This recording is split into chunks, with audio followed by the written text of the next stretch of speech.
Hola, buenas noches a toda la audiencia de plataforma de TVX. Gracias por sintonizarnos en el canal de YouTube de Informa TVX, en la televisión, en el canal 23 de Claro TV, de Cable Color y 28 de Tigo Digital.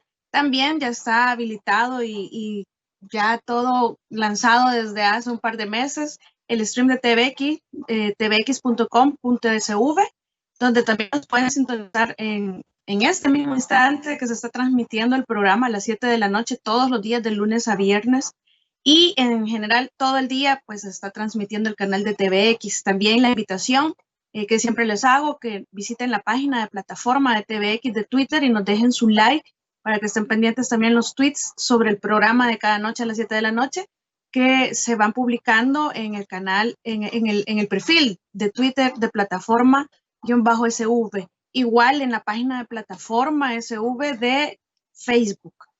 Por ahí van a ver los cortos de los videos de cada grabación que hacemos para hacerles una entrega de temas, de análisis de temas de coyuntura todas las noches a las 7 de la noche. El día viernes, esta noche me corresponde a mí. Soy Tania Pastor. Es un gusto saludarles nuevamente. Ustedes ya me conocen y quiero comentarles, porque estamos pendientes de lo del tema de mis libros, que todavía no hay noticias. Sí, hemos tenido conocimiento de un candidato que de hecho es diputado independiente en este momento, que ya le fueron revisados y admitidos sus libros, ya está listo para inscribirse como candidato. Aparentemente ya revisaron los libros de otros 3 o 4 candidatos más. Hay una, en realidad no me consta, me han comentado que hay una chica a la que le eliminaron más de 8,000 firmas. Dicen que los criterios, yo les digo dicen porque en realidad no estoy presente viendo eso, no lo sé, nunca lo he estado, esta es mi primera vez, pero sí me comentan que la mayor cantidad de firmas eliminadas es porque son ciudadanos que se repiten apoyando a uno y a otro candidato a diputado no partidario. Es una clara estrategia de bloqueo, ya se los he explicado en otras ocasiones, hacia las candidaturas no partidarias. Eh, el voto usted lo puede cruzar entre partidos y además entre no partidarios. Usted puede apoyar el nacimiento de un partido y apoyar el nacimiento de otro y apoyar el nacimiento de uno nuevo, y usted no tiene ninguna limitación, pero usted no puede ser un ciudadano respaldante de uno o varios candidatos no o aspirantes a candidatos no partidarios. No obstante, en la última elección sí hubo un candidato que interpuso un amparo y como medida cautelar se le ordenó al tribunal que sí contabilizara las firmas repetidas. Esto es así porque en el decreto 555 sí se establece la prohibición de esta situación. Es una de las nuevas reformas con ánimo, claro, de bloquear las candidaturas no partidarias. Y ese es un requisito, al igual que no tenemos que estar inscritos en ningún partido. Bueno, son requisitos de ley. Entonces están eliminando firmas por esa situación y es bastante desgastante en realidad porque al final del día la parte de este tipo de nuevo de democracia que tenemos de participación ciudadana directa, que no es a través de los partidos, pues está en manos en realidad de personas en las que uno lastimosamente, y lo digo con mucho respeto, pero uno no confía, desde sus nombramientos que están cuestionados, incluso con inconstitucionalidades, hasta actuaciones claras que nos han permitido en las últimas semanas, por ejemplo, eh, evidenciar que no hay una clara independencia, que hay adelantamiento de criterios, que hay favoritismo, que hay, como siempre en El Salvador, una aplicación de justicia electoral, en este caso selectiva, o justicia selectiva, en este caso electoral, casos de campaña adelantada, teledirigidos hacia un lado, protegidos en el otro, o en el otro simplemente hago como que no veo. Hay bloqueo, en mi opinión, a candidaturas no partidarias, y son personas como funcionarios de los que siempre he cuestionado yo su mecanismo de elección, porque son cuotas partidarias y viene este reparto de cuotas partidarias desde la misma Constitución. En el artículo 208, ustedes pueden ir, van y lo leen, y se establece el reparto que la misma Constitución hace de los magistrados que componen el Tribunal Supremo Electoral en ese artículo. Dice que el partido que gana, que puede nombrar al presidente, entonces luego el otro partido y luego la corte. Miren, al final, si la corte son electos a través de elecciones indirectas, es decir, son los diputados los que los eligen. Entonces es bien difícil eso que ha intentado la Corte Suprema de Justicia a través de la Sala de lo Constitucional, de lograr una verdadera independencia y una verdadera idoneidad en las personas que se escogen para esto o que se eligen para este tipo de cargos, una idoneidad técnica, personal, es decir, una cualificación personal, técnica y profesional, y sobre todo ese requisito de independencia y de imparcialidad que muchos hemos cuestionado y que incluso se cuestiona actualmente, pues entonces uno se da cuenta que es bien duro admitir que sus aspiraciones a participar democráticamente en un proceso donde evidentemente personas han respaldado mi candidatura junto a Jorge Juárez, está en manos de personas que uno duda muchísimo de su imparcialidad, pero así son las reglas del juego, ese es el contrato social. De eso se trata nuestra cesión de algunos derechos o del manejo de la sociedad hacia el Estado, con ciudadanos y Estado. Y pues así toca. Igual en la Fiscalía General de la República, cuando yo les hablo de justicia selectiva o de acusaciones selectivas, es idéntico. Es una de las situaciones, se los digo no porque solamente me guste criticar para destruir, sino que en realidad es para construir, para ver qué podemos mejorar. Entonces, mi caso todavía está pendiente de revisión. Si me llegan a eliminar 8,000 firmas, pues poco tiempo o pocas posibilidades tendré de participar. Ya que el tiempo es demasiado corto, solo hay hasta el 19 de noviembre para recoger más firmas en caso que me revisen los libros esta semana que viene y me dejen un par de días todavía habilitados para poder recoger más firmas, pero sí es bien complicado, sobre todo porque uno después podría acudir a la sala y lograr que el derecho se le reconozca, pero ya va a ser demasiado tarde. En caso de que se reconozca, porque ya escuchamos incluso funcionarios de la sala actual, funcionarios del Tribunal Supremo Electoral actual, que establece y que incluso manifiestan expresamente de forma pública su insatisfacción hacia las candidaturas no partidarias, que esto es un invento de la sala anterior, lo cual siempre les he dicho que tendría que estar en la Constitución la jurisprudencia buena, porque si no viene otro tribunal nuevo y solamente la cambia, aunque sea un derecho adquirido, aquí en El Salvador no lo respetan. Pero bueno, esa es la situación actual. Todavía me encuentro en espera de revisión de mis libros, a ver que el tribunal establezca que la cantidad de firmas que reúno son válidas de 12,000, que es el requisito, para poderme inscribir. Yo los voy a mantener siempre informados de tal situación. Y para no comernos todo el día, toda la noche, perdón, o todo el tiempo que tenemos, porque ya comimos bastante, el viernes pasado, exactamente hace una semana, es el día en que se conmemora la lucha para la prevención del delito de lavado de dinero o del blanqueo de capitales en términos generales, o lavado de dinero, como se le prefiera denominar. Es el 29 de octubre, o fue el 29 de octubre, teníamos esa semana bastantes aspectos de los cuales hablar, no lo pudimos abordar porque no preparé ese tema, pero ahora sí, sobre todo en cuestiones bien básicas y fundamentales, porque el tema de la prevención del lavado de dinero es un tema muy importante que nos atañe a todos, sobre todo en época de pandemia, que las vulnerabilidades se han amplificado, como por ejemplo las personas que viven en situaciones de índices, ya lo hemos conversado en otras ocasiones, multidimensionales, de pobreza. El COVID viene a incrementarles esa vulnerabilidad, pues en esta situación también pasa lo mismo, tanto en delitos de corrupción, que es lo más, o la corrupción en términos generales, que es lo más común para generar lavado de dinero, narcotráfico, que por excelencia así nace, entre otros aspectos importantes que considerar. Entonces, en el tema público y en el tema privado, es decir, nosotros como ciudadanos y también nuestros funcionarios, esto abre ventanas para que se puedan cometer actos de corrupción que a su vez generen el delito o generen el lavado de capitales, el blanqueo de capitales, el lavado de dinero, porque los controles se disminuyen. Entonces tiende a faltar un poco esa transparencia, esos controles, las rendiciones de cuentas. Por parte de los ciudadanos estamos en una situación de vulnerabilidad incrementada, en donde muchas personas han perdido sus trabajos, sus negocios se vinieron a quiebra. Entonces es muy fácil caer en la tentación que alguien venga y nos diga, te doy este capital para que lo trabajes, o te doy para que salgas de donde estás, te doy este capital para que reforces tu empresa y no la termines de perder, para que la impulses. Y entonces, estando en estas situaciones de vulnerabilidad es cuando más importante se vuelve que como ciudadanos estemos conscientes del papel que jugamos. Si somos ciudadanos, cómo debemos prevenir el tema del lavado de dinero, y si somos empresas, cómo no permitir que nuestras empresas sean utilizadas para lavar dinero.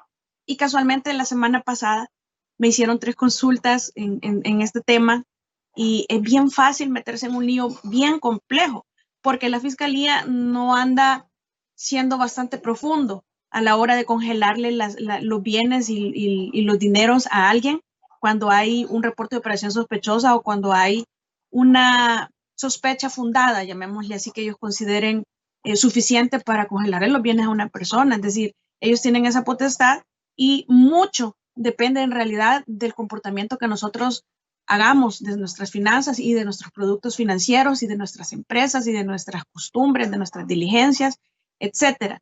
Lastimosamente no recibimos esa educación financiera desde que estamos jóvenes para saber manejar nuestras finanzas, ni tampoco recibimos una educación o tenemos una cultura de prevención de lavado de dinero. Entonces, por ejemplo, una de las consultas que me hacían, sí, definitivamente en las empresas, usted tiene que tener un designado de cumplimiento o una persona que se encarga y es independiente de la junta directiva, es una persona que goza de estabilidad laboral, en teoría, ¿verdad? Que está capacitada además en tema de contabilidad, conoce la ley de lavado de dinero, tiene experiencia, se mantiene capacitándose, etc. Entonces, una persona omitió documentar, porque fíjense que antes de hablarles de eso, es importante que ustedes o que tengamos todos claro que en realidad el tema del lavado de dinero usted lo va a comprender y va a entender la importancia de tener los cuidados debidos en la medida que comprendamos a qué se refiere el fenómeno. Y es que lo importante que se comprenda, porque no les voy a hablar con tecnicismo ni tampoco lo voy a ampliar, sino que lo más básico y lo más esencial es que usted comprenda que en el tema del lavado de dinero lo que importa es el origen de los fondos o lo que se denomina como capital semilla de sus bienes, de sus negocios, etcétera. El origen de los fondos es fundamental para que usted tenga un desenvolvimiento sano financieramente hablando en tema de prevención de lavado de dinero y de prevención de meterse en un problema que es de verdad bastante complejo, porque una vez metido ahí, créame que es bien caro salir de un problema de esos y además es largo y es estresante estar envuelto en un proceso de esa naturaleza. Entonces, en este caso, un designado de cumplimiento omitió documentar el origen de los fondos de una transacción fuerte y ya están haciendo los requerimientos en las instituciones financieras. Se supone que no debería de saber esta persona de esa situación, no sé cómo se enteró, pero de todo lo que me narraron, para mí fue muy fácil identificar que hubo una transacción en donde hubo un descuido muy grande. Entonces estaban buscando cómo hacer, buscando alternativas de solución, pero es decir, siempre hay que ir hacia atrás. En el tema de lavado de dinero, ustedes no tienen que ver hacia adelante, sino que más bien hacia atrás. ¿Cuál es el origen? O el capital semilla, y en ese caso pues tenían que nada más documentar el origen de una transacción muy alta que tuvieron. En otro de los casos, pues me mencionaron que han hecho transacciones con alcaldías. Recordemos que los funcionarios públicos que determina la Constitución en el artículo 236, 39, también la Convención Anticorrupción, que ese sí no recuerdo el artículo, pero nos establece cuáles son los funcionarios que son considerados como personas expuestas políticamente, es decir, son personas con las cuales si usted hace negocios, tiene que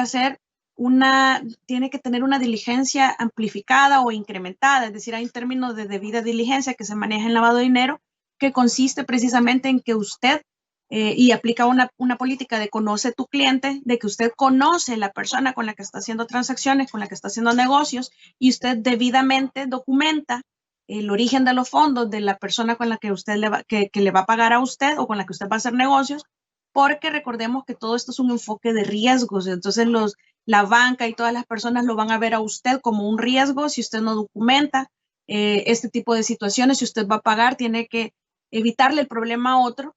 Si usted va al banco, por ejemplo, a depositar $5,000, evítese problemas. Lleve la constancia en el concepto. Nadie pone el concepto de las transacciones que uno hace. En el concepto usted pone que esos $5,000 provienen de tal, tal y tal. Y si usted tiene cómo documentarlo, agregue una fotocopia. Mire, cuando usted viene de viaje, trae $6,000 en efectivo. Entonces usted póngale en la declaración de impuestos, trae efectivo mayor a $10,000 porque $10,000 es el umbral. Entonces usted no trae 10,000, pero trae 6,700. Póngale 6,700. Es importante que aprendamos a prevenir de verdad en el tema del lavado de dinero. Entonces, si usted aplica una política de conoce a tu cliente, si usted tiene la debida diligencia de documentar cada una de las transacciones, estas personas se hubieran evitado ese problema que me presentaron.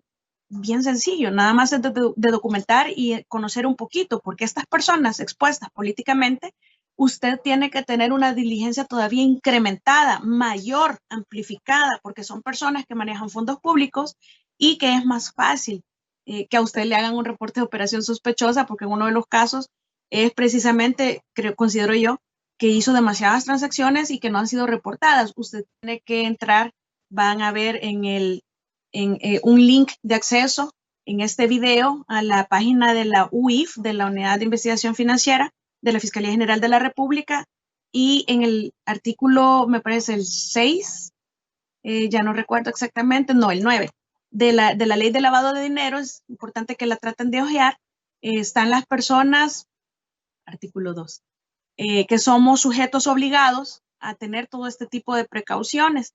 Entonces ahí estamos los abogados, los contadores, están todo tipo de sociedades. Por eso es que la reforma que pretendían hacer y que ha sido avalada o que ya está medio revisada y digamos, corregidos algunas observaciones que se hicieron desde la administración anterior de la Fiscalía anterior, que no se incluyen las sociedades de economía mixta, recuerdo, es decir, están dejando un gran grupo que puede ser utilizado para lavar dinero fuera de ese proyecto de reforma de la nueva ley de lavado de dinero, que por cierto ahí está guardado.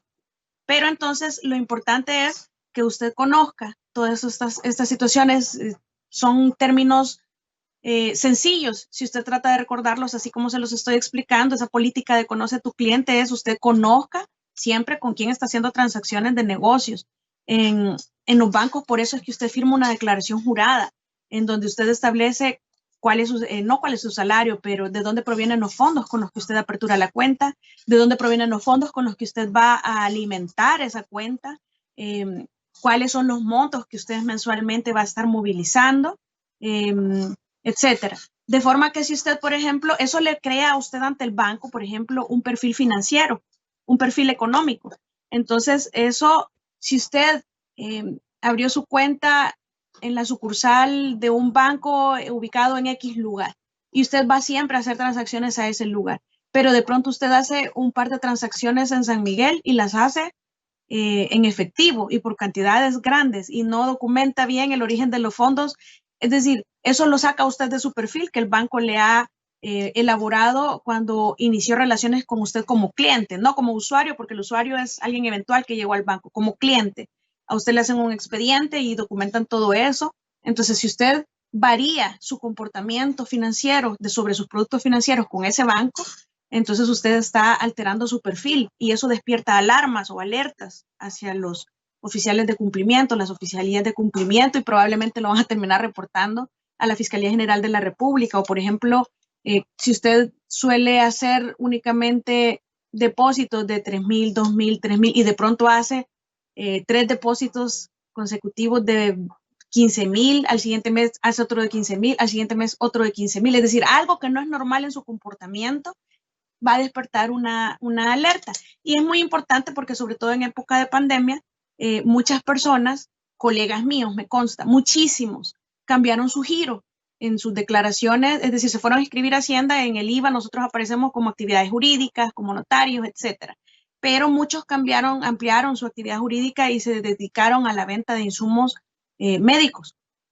Entonces, ya al cambiar el giro, usted, regla general, tiene que ir al banco y cambiar su perfil, actualizar, se llama eso. Usted vaya al banco, actualiza su perfil, porque de lo contrario usted va a empezar a tener unas transacciones diferentes, un comportamiento diferente que va a despertar alertas en el banco, etcétera. Y si hace transacciones con personas expuestas políticamente, pues despierta doble alerta. Lo que quiero decirle es que usted tiene que ser un experto en prevención, tiene que ser astuto y percibir el peligro y mejor alejarse. Hay una campaña que se llama Distánciate y Protégete, que fue de este año de la UNOD para el tema de prevención de lavado de dinero. En realidad eso es más de uno, porque después ya en el problema de fiscalía podemos encontrar muchos defectos y a usted le va a ser muy complicado porque después de eso viene extinción de dominio. Es casi automático y yo creo que nadie quiere verse envuelto en esa situación. De manera que es importante que usted conozca este asunto de la debida diligencia, es decir, la obligación que usted tiene de ser diligente con sus transacciones, con sus negocios, con las personas con las que usted hace negocios, conózcala muy bien, documente bien todo, lleve un orden bien de todo, conozca la ley, entre a la página de la UIF, lea, pregunte. A veces la banca, incluso allá antes del 2010, ya se nos está acabando el tiempo, antes del 2010 se resistían a pagar oficialías de cumplimiento, antes del 2005 quizás, porque la ley no es tampoco tan antigua, tendrá unos 20 años. Entonces lo veían como un gasto, en realidad es una inversión para su seguridad. Esa es la plataforma que les preparé para esta noche. Recuerden siempre estos términos, si no les van a hacer esos reportes de operaciones sospechosas, evitémoslo. Esos reportes son en esencia inconsistencias que encuentran en su comportamiento. Y bueno, a mí se los voy a contar en el cierre del tema de los señores de Capres, que les debo el cierre de ese tema de gastos reservados. Incluso a mí me investigaron, es bien duro cuando usted está en manos de personas que actúan con dolo y que abusan de su poder. Pero bueno, aquí estamos. No nos encontraron nada porque no hay nada que encontrar. No obstante, les comenté la vez pasada que el fiscal general había hecho unas acusaciones bien serias que nunca en su vida iba a poder probar y lo intentó probar y no pudo porque no existían, son falsas. Pero bueno, tengamos el cuidado, la debida diligencia, prevención, prevención, prevención y siempre prevención. El origen de los fondos, Capital Semilla, no lo olvide. Nos escuchamos o me escuchan, si Dios lo permite, el próximo viernes. Les deseo mucha salud y que tengan un feliz fin de semana. Hasta luego.